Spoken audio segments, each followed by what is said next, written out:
ব্রহ্মপুত্র পাড়ে গানে গানে শেকড়ে ফেরা,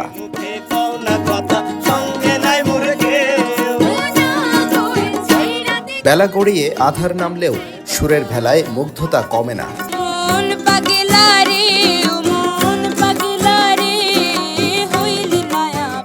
বুড়ো থেকে নওজোয়ান সবার কণ্ঠে ঐতিহ্যের সুর, যে সুর গল্পে গল্পে মনে প্রাণে ভালোবাসার ঢেউ তুলেছে হৃদয় মাজারে।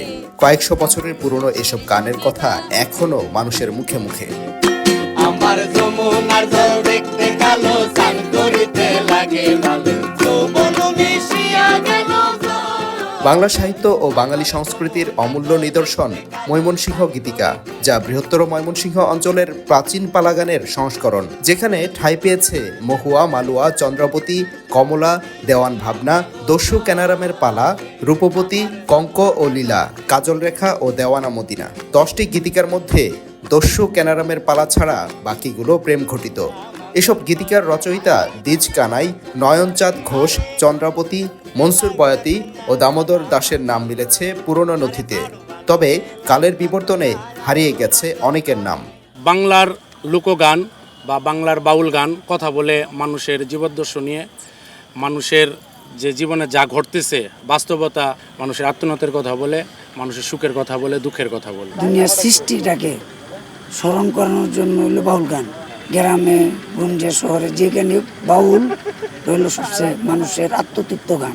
আমরা অ্যাকচুয়ালি সব ধরনের গানই শুনি, কিন্তু বেলা শেষে লোক ও ফোক গানে মনের একটা আত্মার একটা তৃপ্তি পাওয়া যায়। আমার আশা যারা ময়মনসিংহের মানুষ লোকগানটা যেন ধরে রাখে নতুন প্রজন্মের মধ্যে। চর্চার পাশাপাশি সংরক্ষণের মাধ্যমে শেকড়ের এই সংস্কৃতি নতুন প্রজন্মের কাছে ছড়িয়ে দেওয়ার আহ্বান সঙ্গীত শিল্পীদের।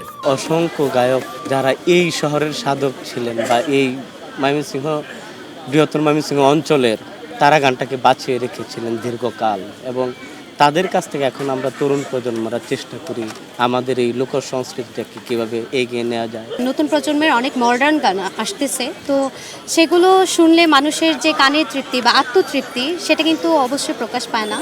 আমাদের যে বাংলা লোকগানটা আছে সেটা শুনলেই আসলে আমাদের আত্মতৃপ্তি পাই আমরা। পূর্ব বাংলার মানুষের সাহিত্য গাথা ময়মনসিংহ গীতিকা প্রকাশিত হয় 1923 সালে, যার সম্পাদক ছিলেন দীনেশচন্দ্র সেন ও সংগ্রাহক চন্দ্রকুমার দে।